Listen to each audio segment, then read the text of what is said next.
Bir tur daha öne.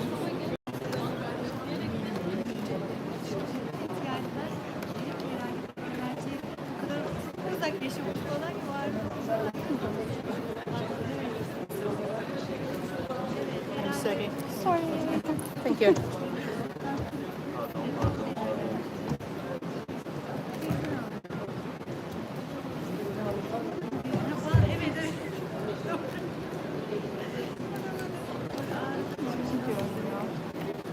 Ya bak tripod dönmüyor. Allah'ım.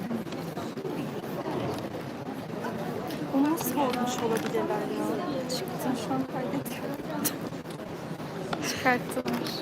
Kırmışlar. Hiçbir fikrim yok. Tamam. Ben aldım. Hadi bakalım. Distinguished guests and participants, our ISNITE 2025 program continues at Arena Schools with our new session. We will now listen to the keynote speech by Professor Dr. Linda Evans. The talk is scheduled about 50 minutes and followed by a 10-minute Q&A. Professor Dr. Linda Evans is a professor of education at the University of Manchester. Her research examines working life in education with focuses on teacher education, professionalism, professional and research development, workplace attitudes and leadership. She is known for original theoretical perspectives, conceptual models of componential structures of professionalism and professional development. Over a career spanning 3 decades, she has published around 90 papers, 8 authored books and 1 co-edited volume, and is currently preparing her new monograph, A Research Agenda for Educational Leadership. She has delivered ISNITE keynotes and plenaries across Europe, Africa, Asia and the Americas. Now, I invite Professor Dr. Linda Evans to the stage to deliver her keynote speech. A round of applause, please.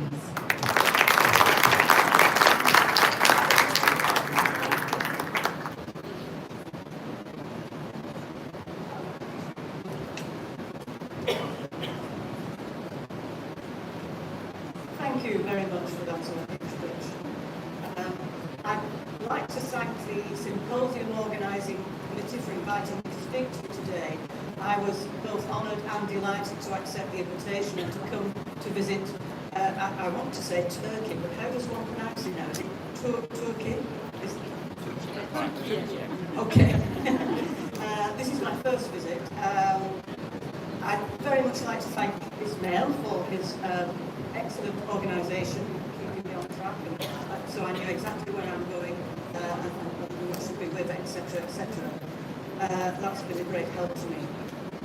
Now, I see on the website that 5 sub-themes have been promoted for this symposium, and I thought it would be good if I too addressed one of these themes. So I'm going to address theme 5, creativity and innovation in professional development. Professional development is one of the fields that my research has focused on over the last 3 decades. And in my talk today, I hope to challenge you to broaden your horizons and to think outside of the box in relation to how you think of teacher education and specifically teacher professional development. I'm going to talk about research in the field, and in doing so, I shall go beyond superficial issues and superficial research. I'm going to dig deeper, right down to fundamental theoretical perspectives that underpin, or should, in my view, underpin, how we think not only about teacher professional development, but also teacher education widely. I'm going to start with a quiz. Do you like quizzes? Good, good. I expect you all to join in. Right. I'm going to show you 4 little statements, vignettes, whatever you want to call them. And I'm going to ask for a show of hands here, so be prepared.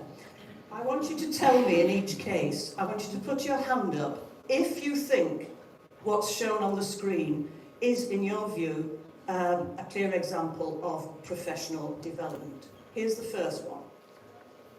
A teacher participates in a workshop on gender issues. Who thinks that's a clear example of professional development? We've got about a dozen hands up across the room. Okay, thank you. I'll come back to this in a minute. Now the second one, read that there.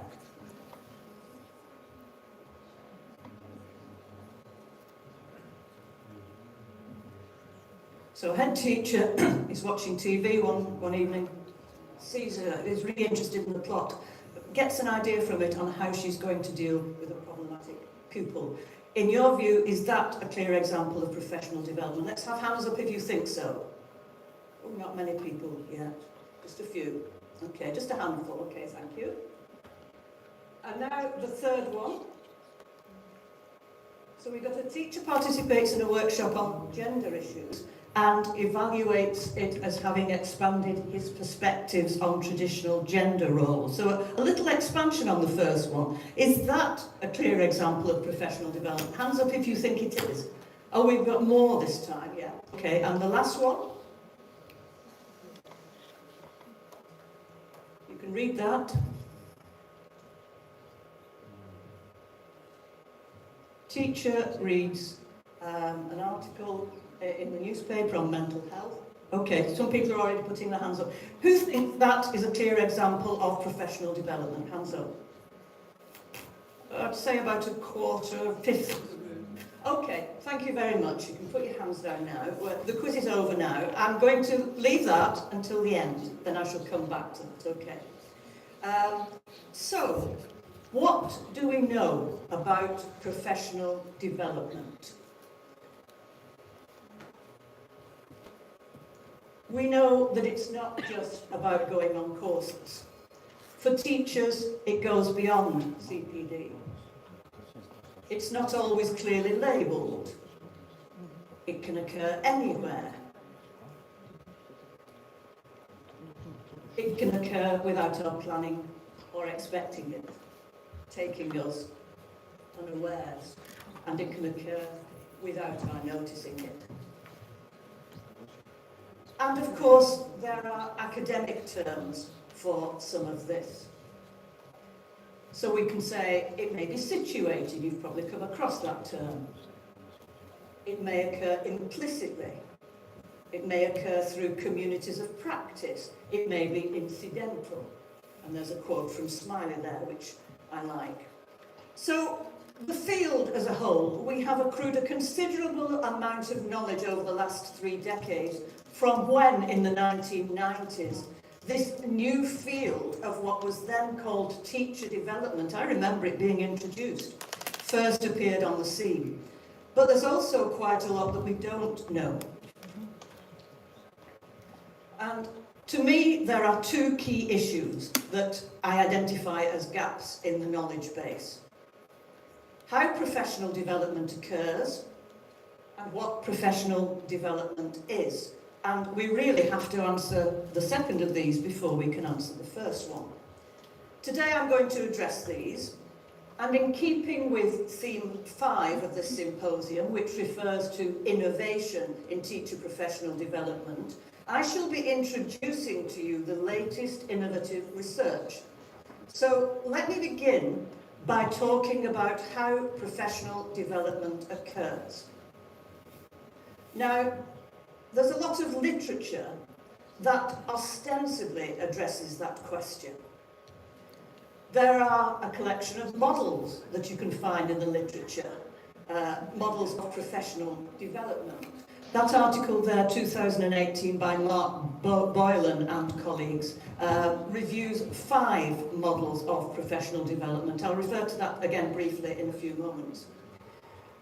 But the contribution of models to the knowledge base is actually varied in terms of what they offer. Some models tend to be conceptual, some tend to be processual. The conceptual ones are models of concepts, as you would imagine, explain what concepts are. The processual models explain processes that go on within the professional development process itself.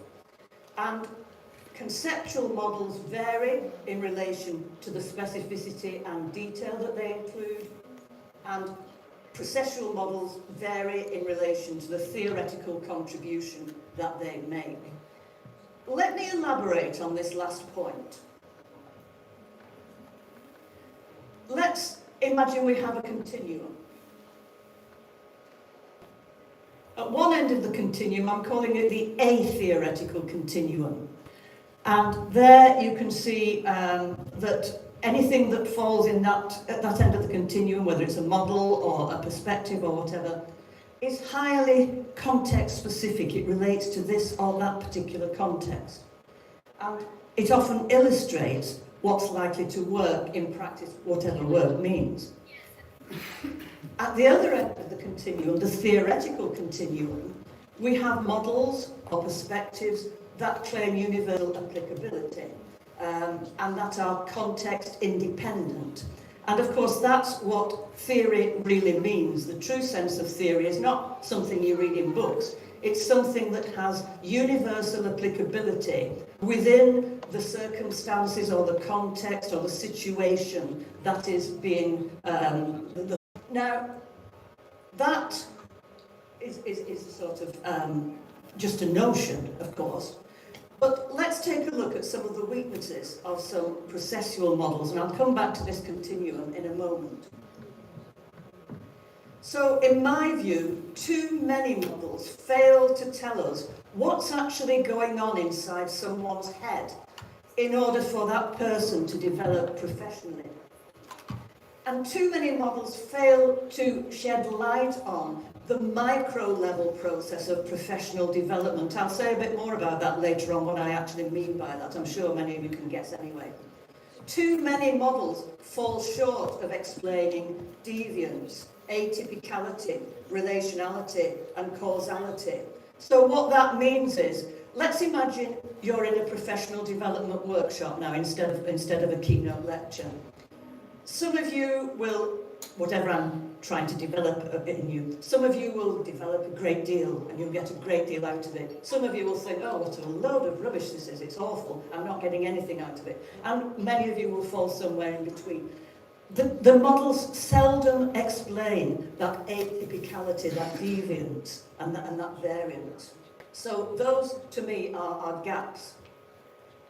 There's also a tendency to identify in models, to identify contexts, circumstances or situations that are typically conducive for professional development. For example, well, if teachers take time out of school and go to another place, an away day, then they're much more likely to develop from whatever it is that the workshop is about.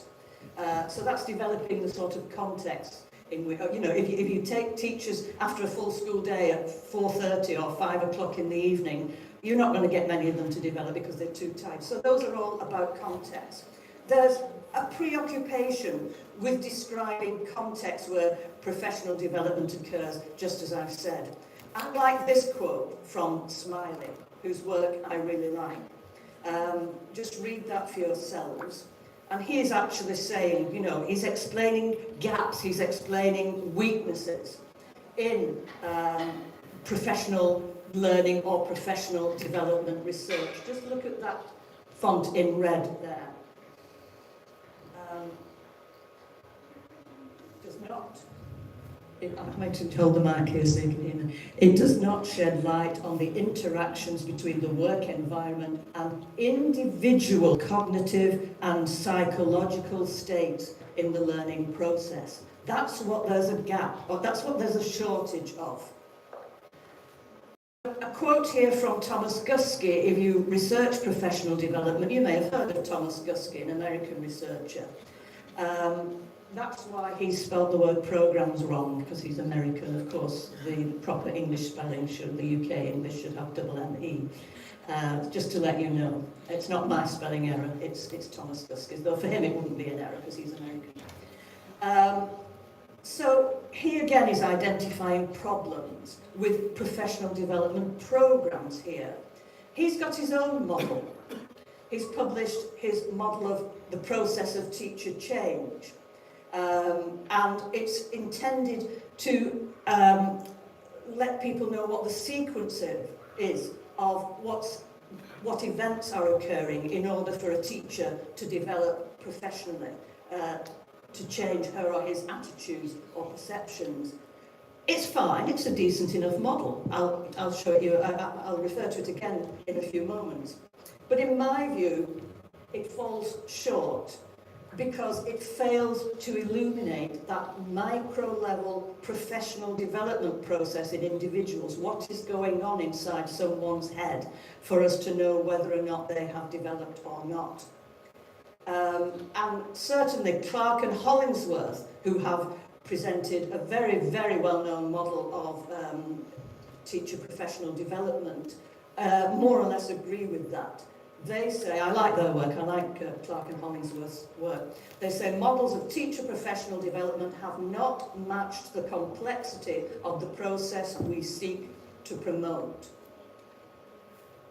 Now, following on from this last point made by Clark and Hollingsworth, let me show you my view on a small selection of models of professional development. I'm going to use that continuum again that I introduced a few moments ago. So, here we have the theoretical continuum that I showed you a moment or two ago. And what I'm going to show you in a second, I've taken a few examples of published models of professional development. All I'm going to show you is the author and the date. No, I'm not going to show you the date, just the author. And these models collectively represent a whole range of what I like to call theoryness, you know, how much theory there is in them, how much theory they contribute.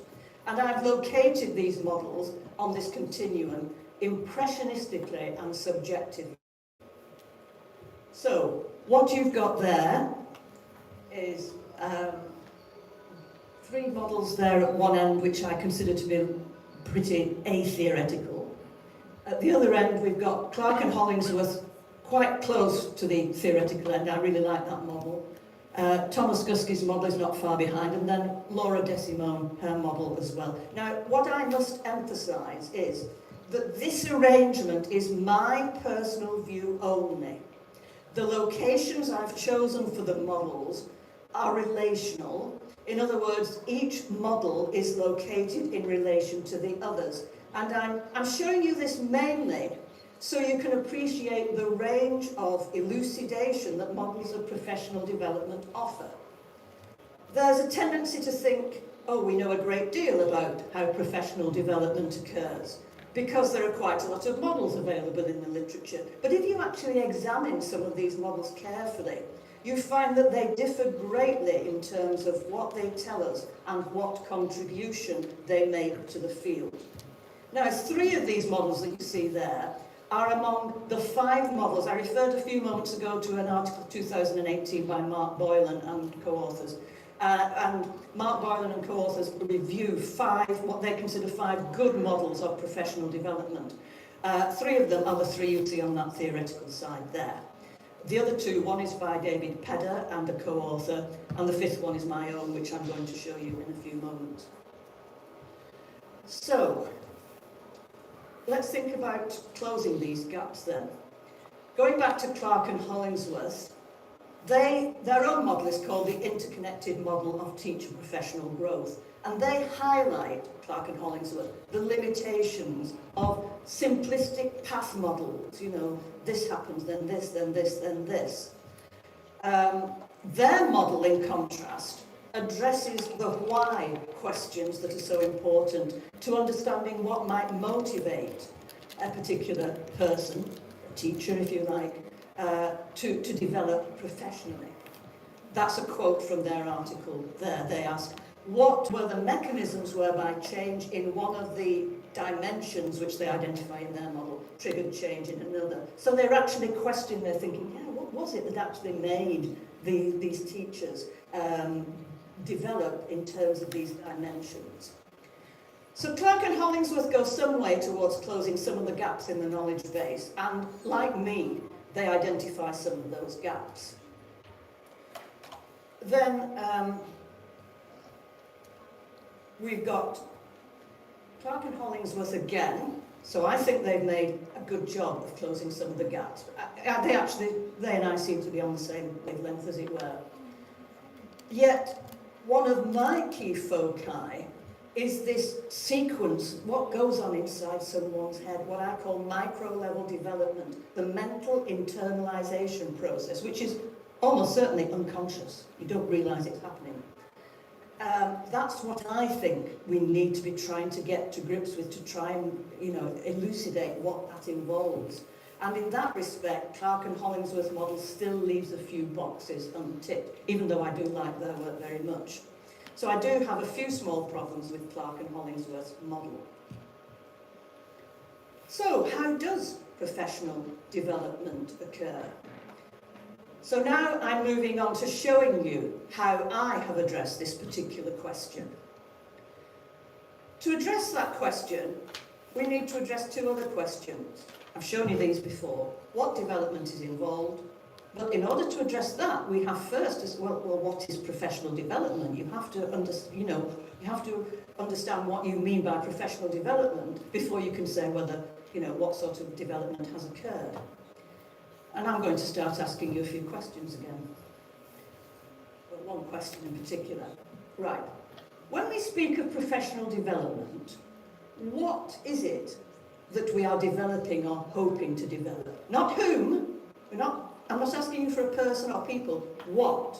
Any ideas? Call some out.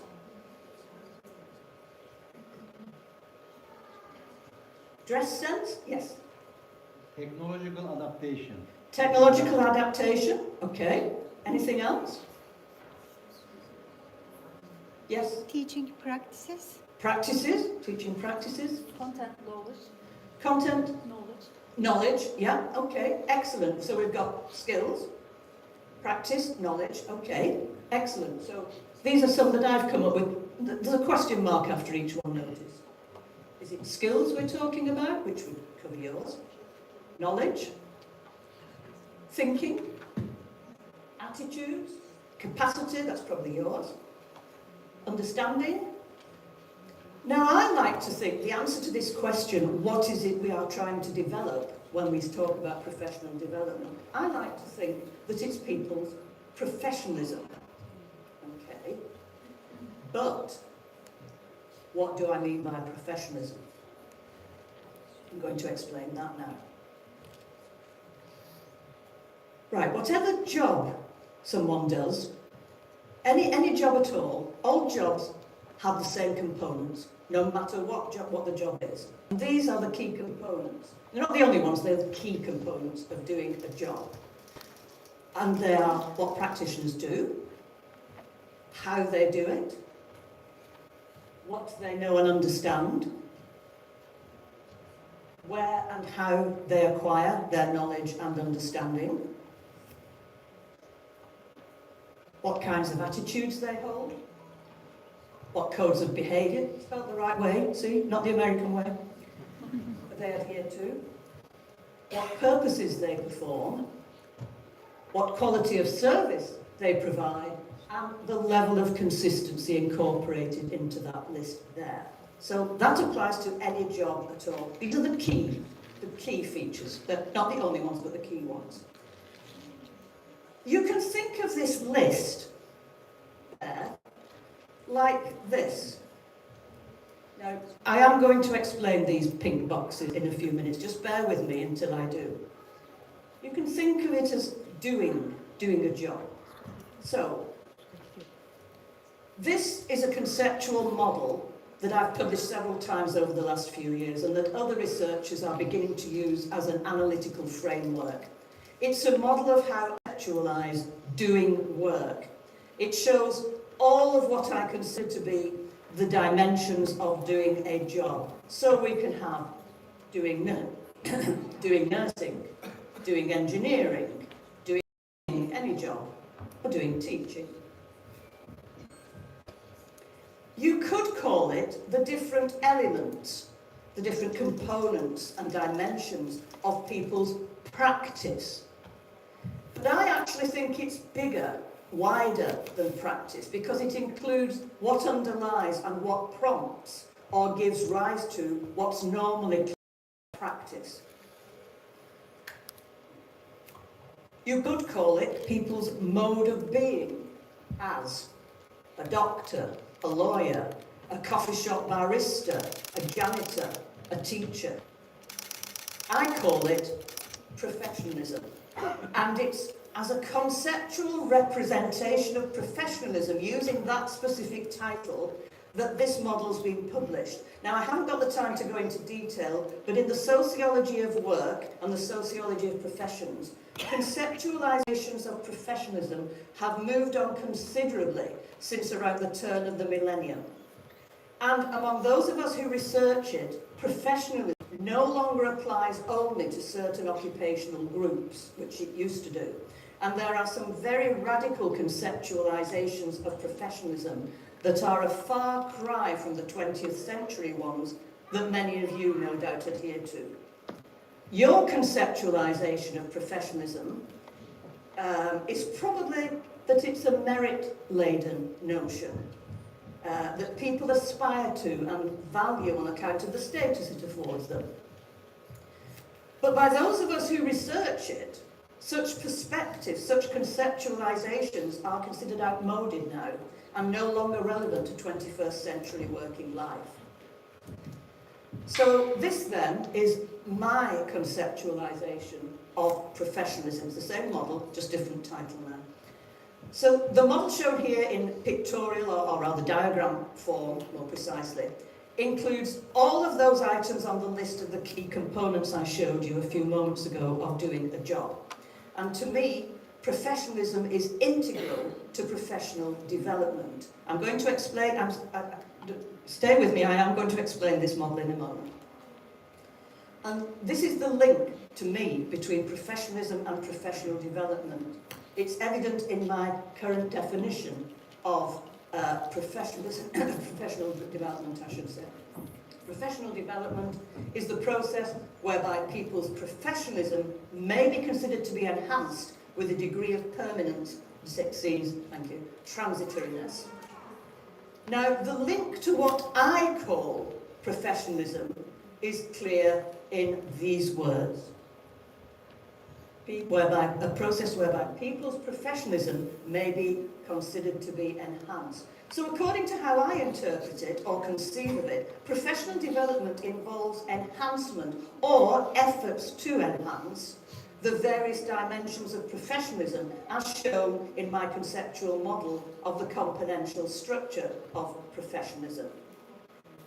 And this is a picture, if you like, of how I interpret professionalism as a concept. Now, please note that this is absolutely in no way, shape or form a model that's got anything to do with achieving professionalism or becoming professional, because as I've just said, that's not how I interpret it. Indeed, my interpretation of professionalism as a concept precludes such thinking, because I don't see it as something that people can or would wish to or may achieve. I see it simply as how people are in their work. All people, without exception, whether they're doctors, lawyers, teachers, engineers, road sweepers or janitors.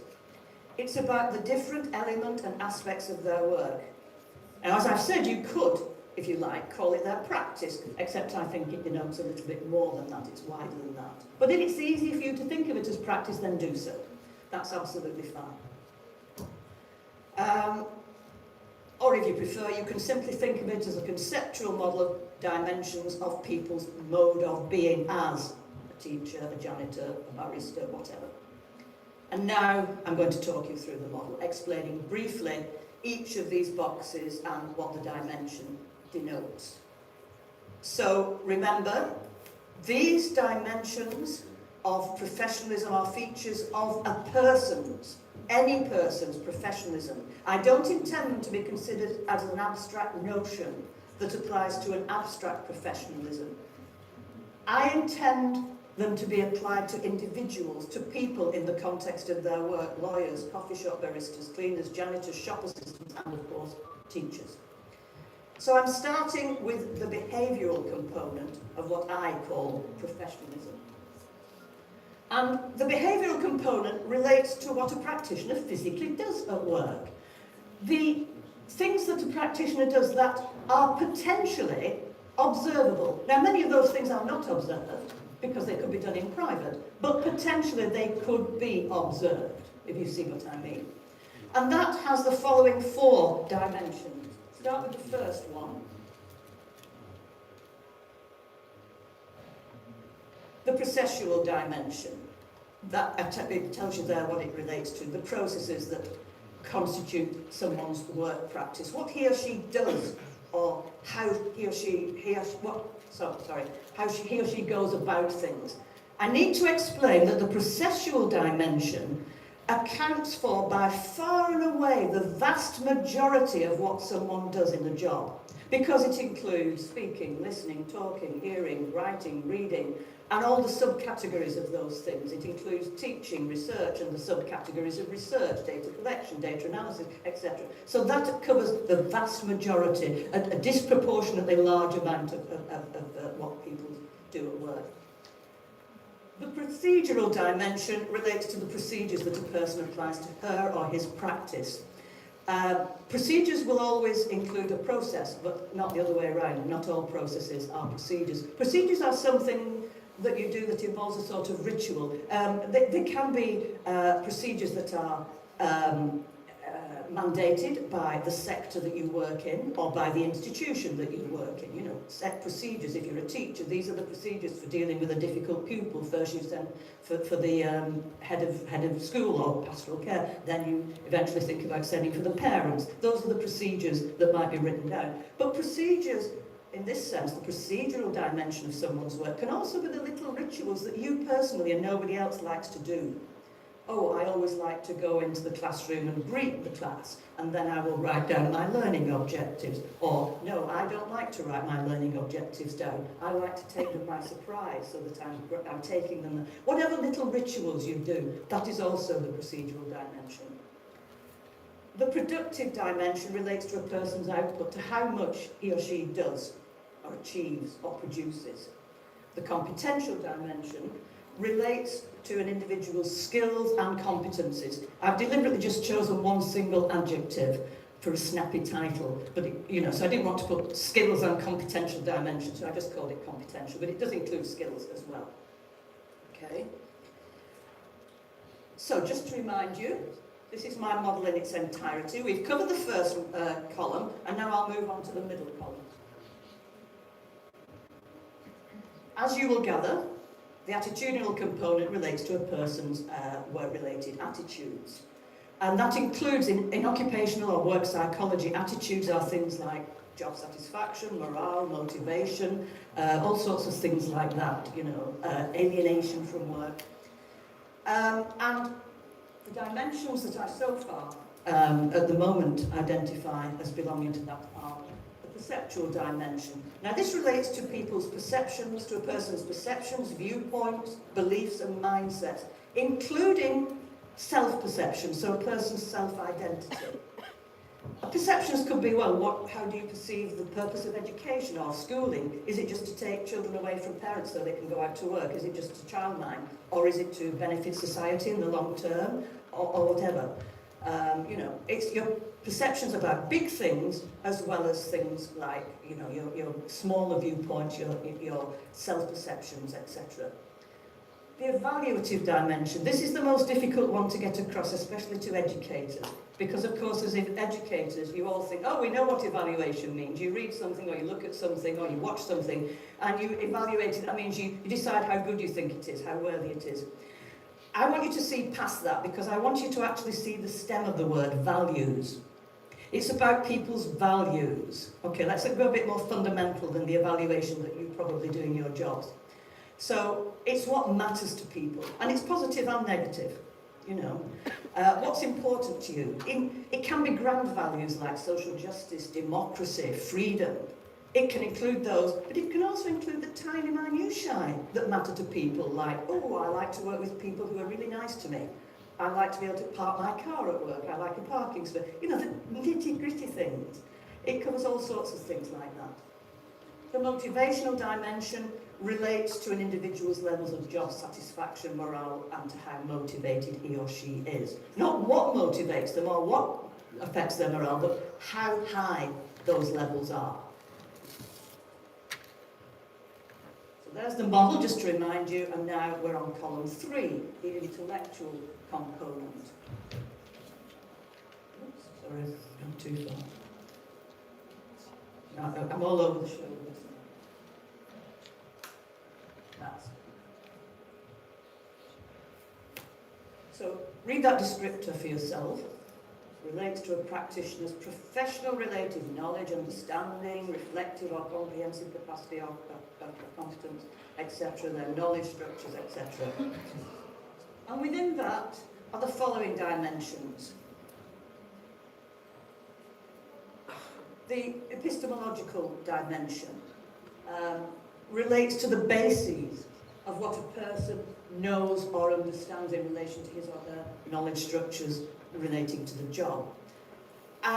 You might think, well, I'm a researcher, or, you know, and my epistemological basis is Bourdieu, or Foucault, or Maslow, or Herzberg. Well, yeah, that's great. But think about this. What would be the epistemological basis of a toilet cleaner's job? Well, it would be, how should I clean the toilet? Why should I use this bleach rather than that bleach? What's the basis of it? Is it because I use this at home and it works really well? Is it because my employer tells me I have to use this? Is it because I saw a program on TV the other day and it said that bleach is really, really good at doing what I want to do? So, you know, every job has an epistemological dimension. What affects the thinking behind why or how people do their jobs? The rationalistic dimension relates to the nature and degree of reasoning. There may be a lot of reasoning or there may be very little reasoning, you know, that a person applies to her or his job or practice. The comprehensive dimension relates to the nature and extent of a person's professional knowledge and understanding. That's easy to understand, that's easy one. The analytical dimension, similar to the rationalistic one, but subtly different, relates to the degree or nature of the analyticism that an individual applies to his or her working life. Does he or she actually analyse why she's doing something or why he's doing something? Or do they do it intuitively? And I'm not saying one is right and one is wrong. It's just, you know, this is what makes up a person's professionalism. There are several important points that I want to emphasise about my model as a whole. I'll just talk a bit louder now. I call it a conceptual model of the componential structure of professionalism. In other words, it's a model of what, to me, the concept of professionalism is, what it looks like. If you could see inside my head, when I hear the word professionalism, to me, I think of all these things here that I've just described. Those are what I conjure up. But I intend it to be applied to individuals. So you could think of it as a blueprint for plotting the professionalism of an individual, his or her mode of being in her or his work.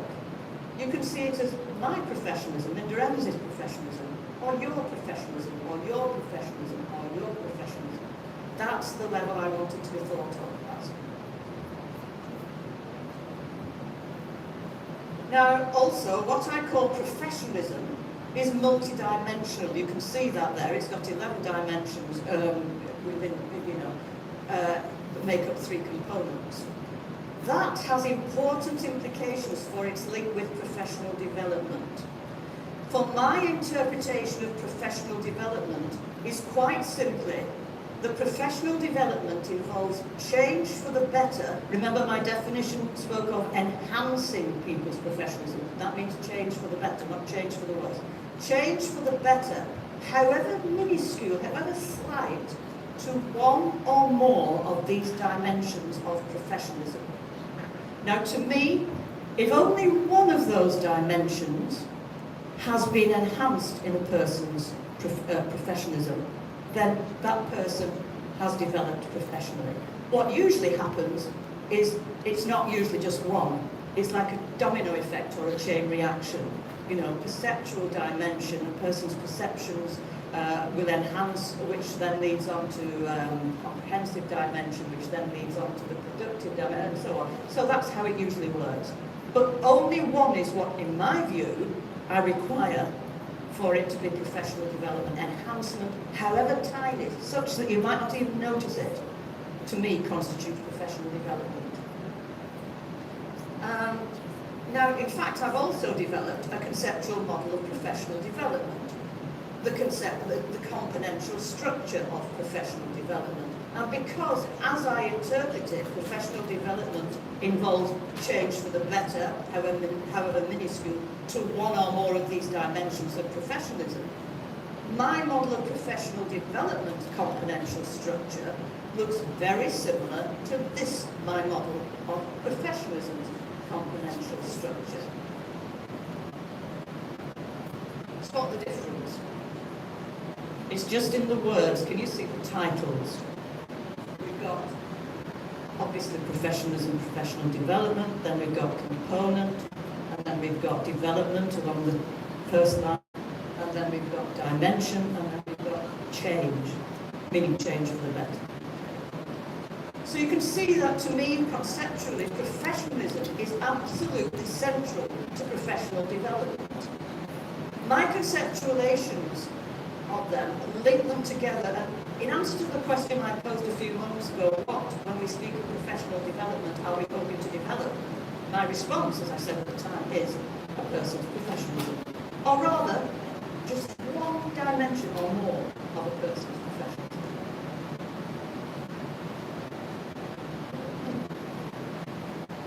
So just to sum up then, professionalism is simply how people are in their work or jobs. It's their mode of being. Think of it like breathing. Everybody breathes. Everybody here in this room is breathing, I hope. So it's the same with professionalism. If you work, if you have a job, then you all have professionalism. It's just how you do your work. It's all those dimensions. That means that the notion of unprofessional, the word unprofessional, becomes redundant in an academic sense. Now, of course, if I go into a shop and I think the sales assistant has been very sloppy in how she's dealt with me, or very rude, I would say, you're very unprofessional. So, in my non-academic life, I will use the word professional, of course. But when I'm an academic, when I've got my academic hat on, there's no such thing as unprofessional. Think of it like breathing. What's the opposite of breathing? Well, not breathing, dead.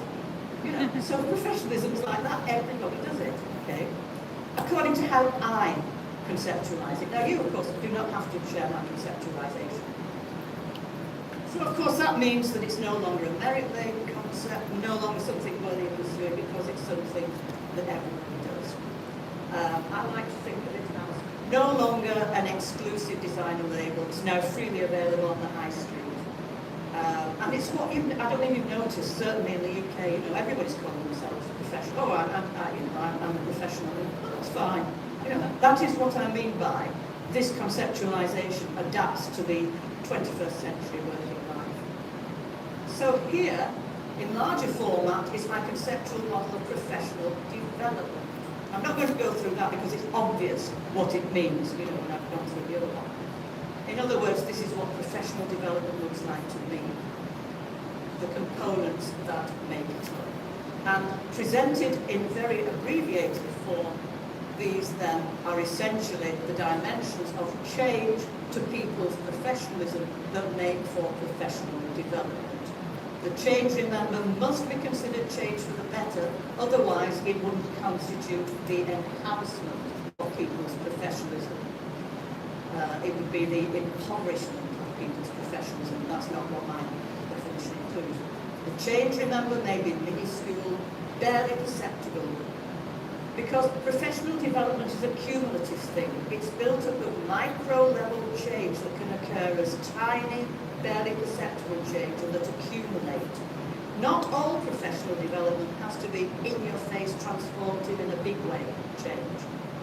Now, I could show you examples taken from my own research into teachers' working lives in the UK of every one of these, but I haven't got the time. So I'll just select a few of the change dimensions to illustrate. I've picked 2 quotes from a research project, and these 2 quotes allow me to illustrate 2 or 3 dimensions of professional development reported by an individual. Now, the individual has the pseudonym Ron. It's a male name.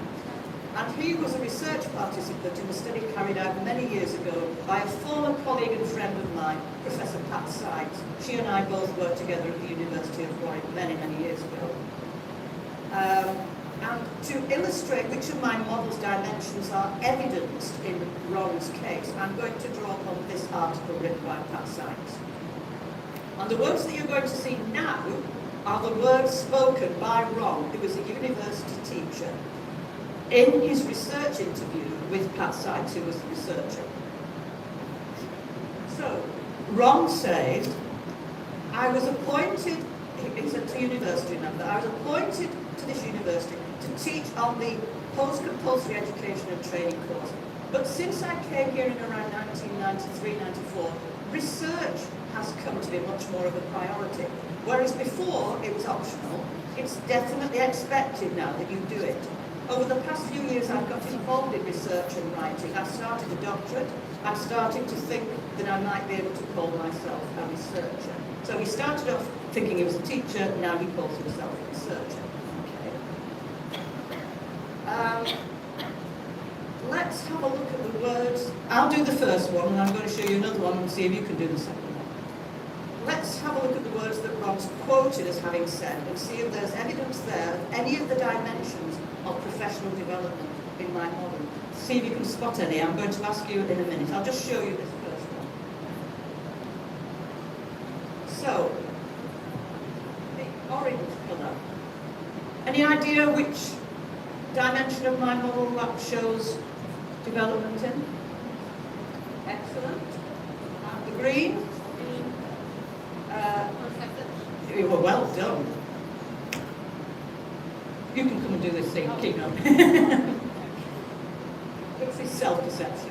Okay. Now here's another one. This is the second one. I'm not going to show you anymore. I've spread the words out a bit more because it's a lot. Right. I'll give you time to read now.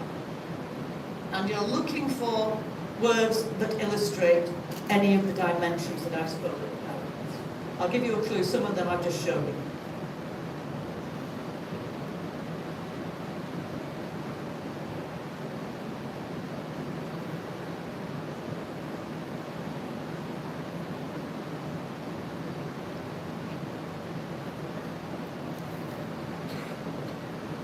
Anybody like to offer any ideas?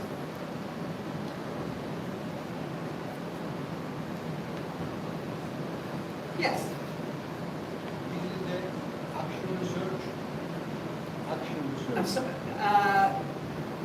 Where does it say action research? Action research, teacher as researcher approaches in professional development. Does he actually say the words action research? Yeah. Where is that? Which line? More time than ever before I research related activities per sentence. Outcomes other than this. Yeah, it doesn't say action research, but yeah, I don't think it does. Yeah, absolutely. So that's right. Yeah. Sorry, I can't hear with the air conditioning. So those are the highlighted bits. Now, orange is what? Processual. Green is perceptual. What do you think the mauve purpley colour is? And I value it. And I welcome it. I give it away. I value it even more. Okay. Because he rates it, he really likes it. Okay. So that was a very quick illustration of how my model can help researchers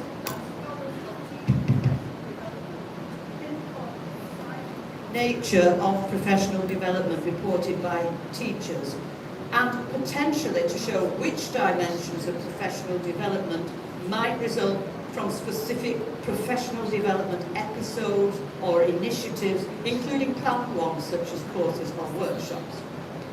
Now let me talk very briefly about what I call micro-level professional development. I think of micro-level professional development as a sort of singular unit of professional development. If you were to place professional development under a microscope, can't of course, but you would see that it was made up of an accumulation of thousands of micro-level incidents, many of which are unobservable to the naked eye. To understand how professional development occurs, we need to know what's going on inside a person's head. This is micro-level development. Only then will we shed light on why this or that professional development intervention worked for this person but not for that person.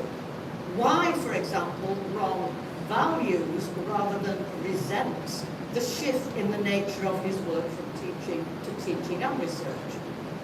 Can we find a theoretical explanation of what goes on inside a person's head for a micro-level professional development to occur? That's something I've been focused on for several years, and I've come up with a draft model, which is still work in process.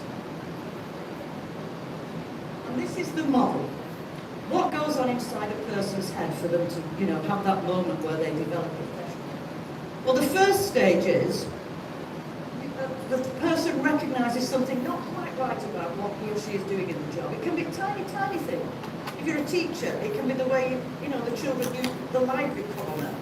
You don't like the way that they're not really reading, or little things like that, or you don't know how you're going to get through to that particular child who cannot understand decimals. You've tried for weeks. It can be that level, or it can be a much bigger level, bigger.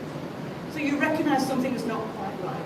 I've used the word deficiency, don't take that too much, I mean something not quite right. The second stage is you have to recognise something as, that would be a better way of doing it. You have to recognise a better way. The third stage is being motivated to adopt the better way. It's all right thinking, a better way would be if I came in at 6 o'clock every morning into my classroom and worked for 2 hours before the class came in, every day, 5 days a week, then that would be a better way. But, not everybody's motivated to do that. So you've got to be motivated to do it. The fourth stage, you actually adopt what you think is likely to be the better way. Better for you as a professional to do your job. And then either you evaluate and refine that better way because it may not be quite right the first time.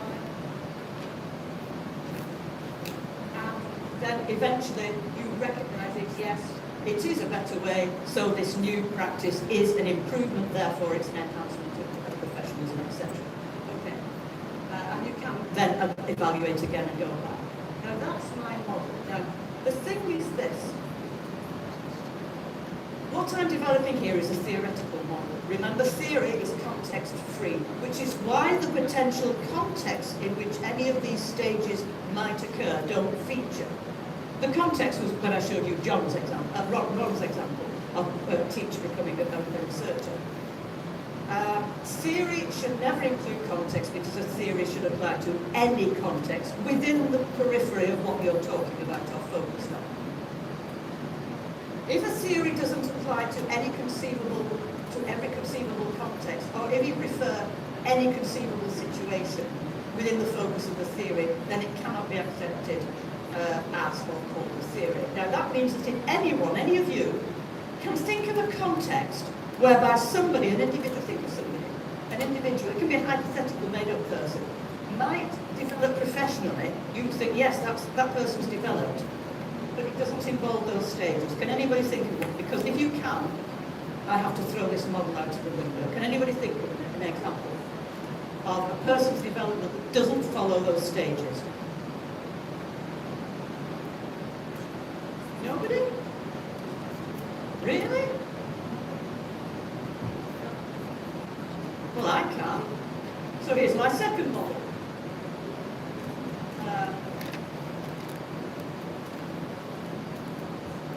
Model 2. You might think you're the best teacher in the world, the best academic in the world, the best coffee shop barista in the world, or whatever. Everything's going really well. You don't identify any deficiency or slight imperfection. Then suddenly you see something better. The person next to you making the coffee, the new girl, is doing it really well. And then you say, better. So implicitly, if you're recognising what she does as better, then you must, by definition, retrospectively identify what you were doing earlier as deficient, less good than what she's doing, you know. And so it's the same model, but with 1 and 2 phases reversed. That's all. And that's as far as I have got with that model. But the key component in both models, the key component of micro-level professional development in an individual is this recognition, the individual's recognition of something as a better way of doing something. And by doing, I include not only physically doing something, but also mental activity, you know, a better way of thinking about things or perceiving things. And this recognition and adoption of a better way is what we do throughout life, in all aspects of our life, not just at work, as this quote shows. Just take a moment to read that, especially the last bit. That's nothing to do with professional development. That's about just everyday life. Come to realise that our viewpoints were not pieces of concrete truth that we discovered. They were practical ways of dealing with what lay before us. And when better ways of doing and explaining things came along, we transferred our loyalties to them. We do that all the time. You set in your ways, you catch this bus home from work every day, and then you think, actually, would it be better to go for that travel there? Just little things like that. Now then, let's return to these to finish off. I said I'd return to them. Have any of you, in the light of what I've said, changed your views on which of these are? Yes, people are nodding, quite a few people are nodding. In my view, every one of these, except number 1, is a clear example of professional development, because it involves the enhancement of one or more dimension of the person's professionalism. The top one, just because somebody goes to a workshop doesn't mean that they've developed. They could have sat there on their phone all day long. So the top one is the only one. All the rest, to me, do represent it. So we still have a lot more to discover in the field. How does professional development occur? What accounts for diversity? What patterns or sequences may be identified in recurring examples of effective professional development? There's a lot more that we don't know. So we need to expand the research agenda for our field. Why bother? To allow the field to be taken seriously, to facilitate the field's epistemic development, to enhance our credibility as researchers or practitioners, if you like. I like this quote.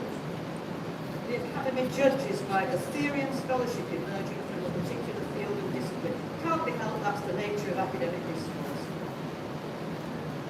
And that, colleagues, is where I'm going to leave it.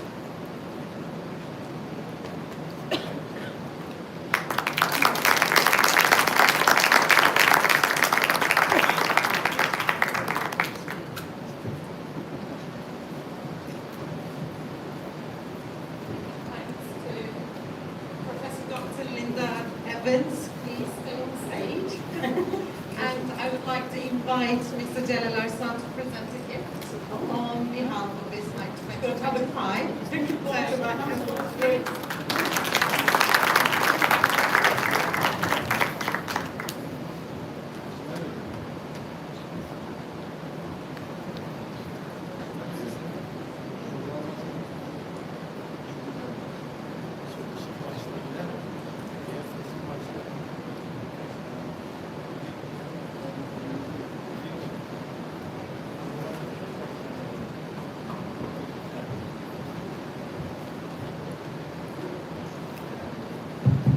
In the meantime, if you have any questions, we can, unfortunately, because of the lack of time, we can take 1 or 2 questions.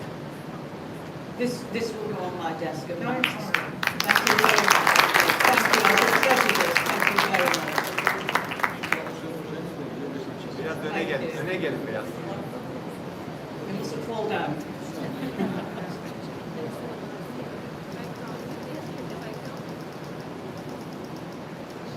Thank you very much. Thank you.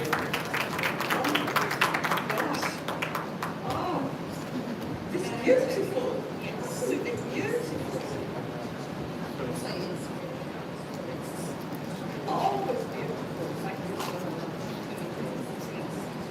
Thank you. I mean,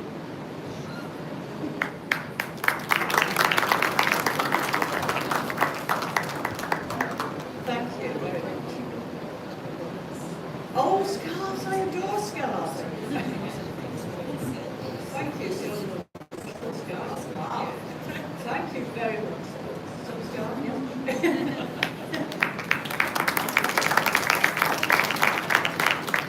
Very kind. Thank you